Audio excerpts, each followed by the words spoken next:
Hello, my dear friend. Let's talk about the strength of men, males, and why God made men stronger. We usually call them the stronger gender or the stronger sex, the stronger human beings. Although God has endowed, given both men and women strength of all kinds in specific areas, as well as talents, gifts, and abilities, capabilities, and unique provisions, He, God Almighty, still expects all of us to recognize and understand these different treasures that we have been entrusted with, and consequently develop a deep desire to use all of them properly and responsibly for fruitfulness that benefits others to the glory of God.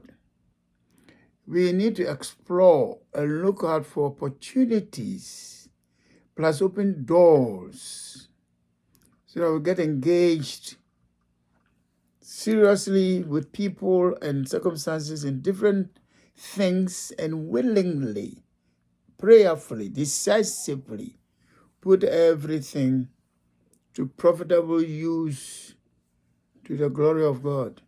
Now, why did God make men stronger than women?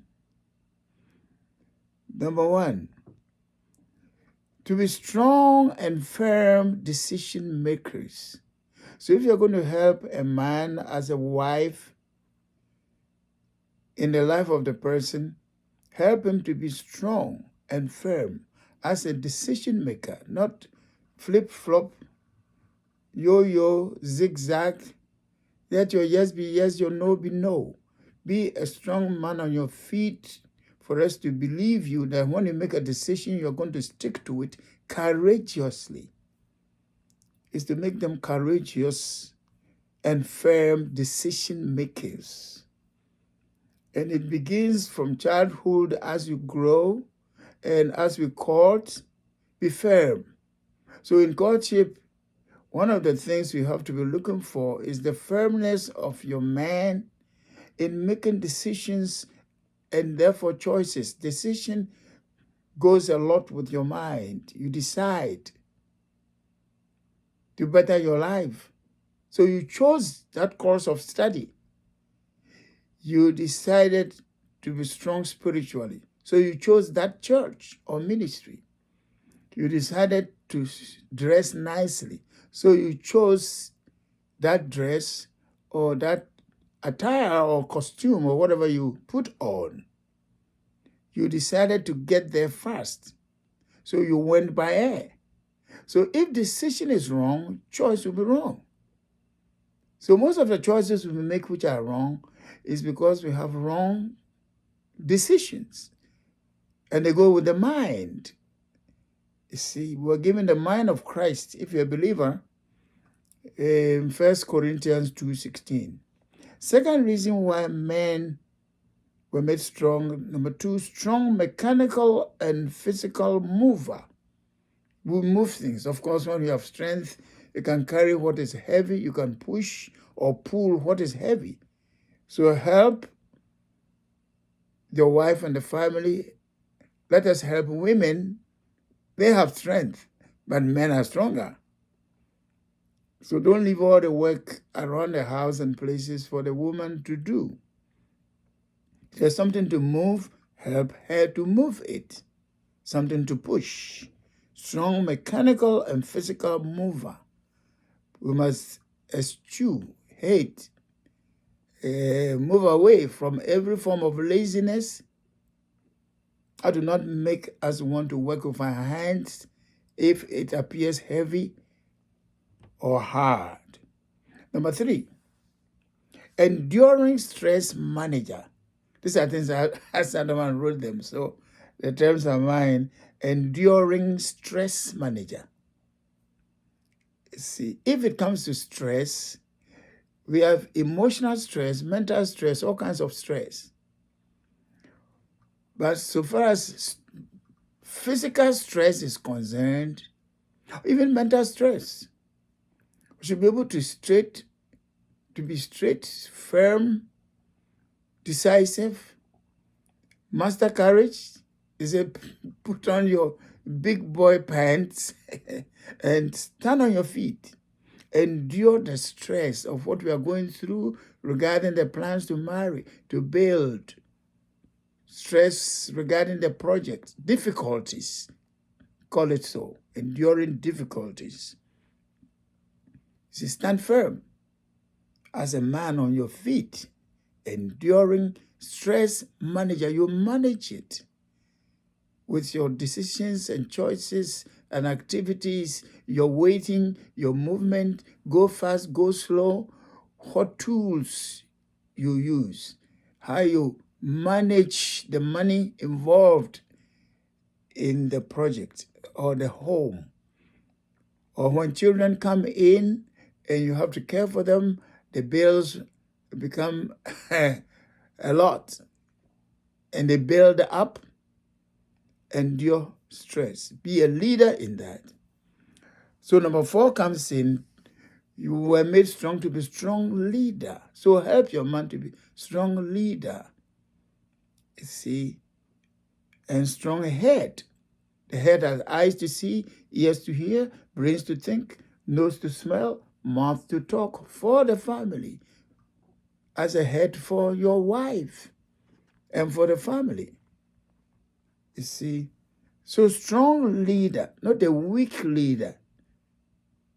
You see, directing affairs, exercising strong influence.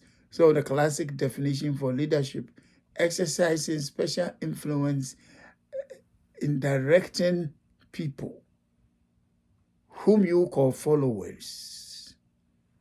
You see, similar to discipleship. They follow you, you step where it's appropriate to step, and then they learn to step there too and get the success that you also get. If it's Christian leadership, make sure you follow Christ. That actually bleeds into all areas of your life, because if God is leading you, he leads you to succeed and be a good director in all areas of your life. Number 5, strong provider. Before the woman came, Adam was working in a garden, agriculture. He was tilling and keeping a land and the crops, making sure they produce fruit, also free of pests and freedom from diseases and external attacks or intruders. So you fight off intruders and make sure you are providing. Strong provider who is firm with the provision. Physical, spiritual, mental, emotional provision. It's not just money and material things. Provide the leadership. Provide the emotional self-control. Provide the thinking. Provide the direction. Provide the guidance. Show us how to make quality time, meaningful time that produces important results for your wife and for the family. Strong provider. Number 6, strong fighter. If you're going to fight, you must be strong. And it's not only just fist fight, physical fight with a sword or with a gun or with some kind of implement or weapon, but mental fights, fighting to make peace. Sometimes it is real war to make peace, agreement, understanding, sitting to discuss. You are weak if you can sit and control yourself for us to solve problems. You are weak if you can't sit to have a controlled and a managed heart and mind and words for us to gradually go step by step in solving the problem, resolving issues, conflict resolution, you see, or remediation. Therefore, don't think you're a strong man when you bulldoze your way and throw tantrums left and right and slapping and kicking and things. No. If the woman is doing that, don't try to copy and say, what about her? You are a weak man. If you can't control yourself, and especially you use your hand on people anyhow, never lay hands on your wife or the woman. It's not the best. One man whose wife is a little troublesome, he said, you was telling me you haven't lived with her. You slap her and you kick her about. I said, no. That is why God gave us self-control. Let the word of God and prayer and the presence of God take control of your mind and heart and soul and spirit. And that violence will not characterize your life. Strong fighter. Number 7, strong defender. Defend the family. Not only in terms of fighting with a sword, but defend the family if they are saying bad things, evil things, maligning, vilifying, gossiping, and being malicious towards your family, ill will, wanting to do harm, destroying reputation. You should be the one to defend. Be careful how you join others against your wife or your husband. Some women do it against their husbands. And you think, oh, because it's family, you must join your mother, your father, your brother, your sister. Be careful how you join in-laws to fight your spouse. Be careful. No one will come and marry for you. Okay, no matter how wrong your spouse is, try to correct each other in private. Avoid the public correction. Then the praise in public, or be quiet when the people have left. Then you deal with it in private. Some of us have to learn that. How long is it going to take for you to learn that? It will cut short and reduce the volume, reduce the numbers of the divorces and marital separations and the fights and disagreements. Ask God for self-control, and you practice fasting and prayer and going to even to a Bible school, taking part in programs, going on radio and TV, and delivering wonderful things at programs will just not solve it. Use all that to control yourself and learn it. You learn it. Like Paul said in Philippians chapter 4, pick up verse 11 to 13. Before he said, I can do all things through Christ who strengthens me, he said, I have learned in whatever state I am to be content. Strong defender, and finally, strong protector. You defend and protect us. Don't let the family or your wife go to places that will do harm to your family or to your wife. Protect us, physical protection. I said this thing before, you might have heard me. A man and a wife were taking a walk. Then a dog came along and said, whoa, whoa, whoa, whoa. And the man went to hide behind the wife. We don't do that. You see, strong protector, infections and all the rest of them, clean mouth. Okay, protect your partner against infection by making sure before you do something with your mouth is clean. Okay? Your hands are clean when they come from outside. Wash your hands with soap. I had to learn it in my marriage.